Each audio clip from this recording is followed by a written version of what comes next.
Where your treasure is, there will your heart be also.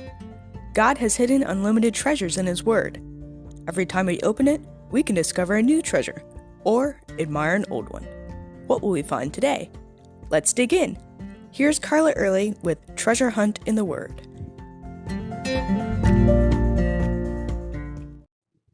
Have you ever suffered through a betrayal of a friend?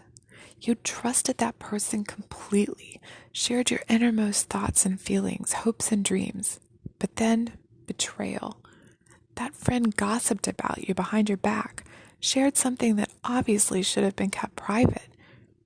Well, you could relate to Psalm 55.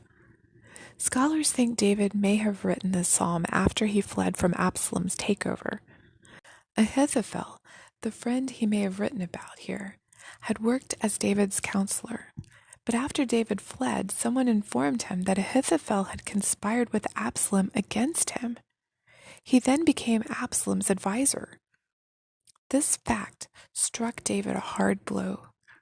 In Psalm 55, verses 12 through 14, he wrote, "It is not an enemy who reproaches me, then I could bear it. Nor is it one who hates me, who has exalted himself against me. Then I could hide myself.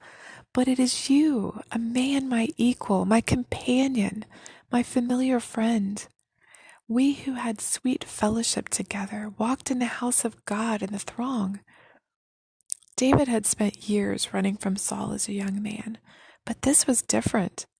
Ahithophel, one of his most trusted advisors, not just a servant, but a friend, one who knew his heart, his failures, his dreams, one who had worshipped God with him, had betrayed him. As Christians, we almost expect to be attacked, sneered at, taunted by those of the world, but from a good friend at church? That's just too much. That's exactly how David felt.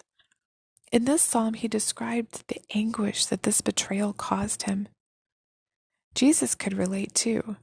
For 3 years, he poured his life into training 12 men. He traveled with them, lived with them, taught them, washed their feet.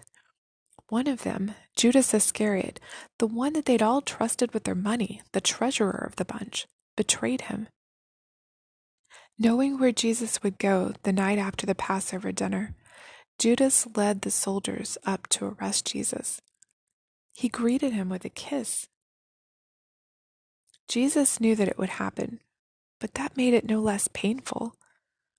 However, he understands. He's been there too. Jesus reacted to this betrayal by calling Judas friend. How did David react? Well, for one thing, he wrote a psalm talking to God about his former friend. He didn't strike back angrily or face his former friend and try to seek revenge. He handed the whole situation to the Lord. David did what he advises us to do in verse 22. "Cast your burden upon the Lord, and He will sustain you. He will never allow the righteous to be shaken." He trusted God to hold him up. He trusted God to do something about his situation too. In verse 23, he says, "But you, O God, will bring them down to the pit of destruction. Men of bloodshed and deceit will not live out half their days, but I will trust in you." David had trusted Ahithophel, and now he trusted God to give his ex-friend his just deserts. He made a conscious decision. I will trust the Lord. Trust. Where faith and belief meet, trust rests. We can trust our problems to God, even the ones that overwhelm us with grief, like the betrayal of a friend. We can cast our burden, our hurts, our broken, wounded, even shattered hearts on Him and let Him carry it while we rest and trust in the palm of His hand. As always, we'd love to hear from you.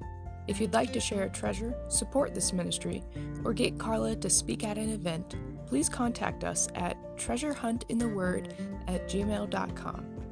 You can listen to other episodes on our website, which you can find in the description below. Thanks for listening, and have a great day.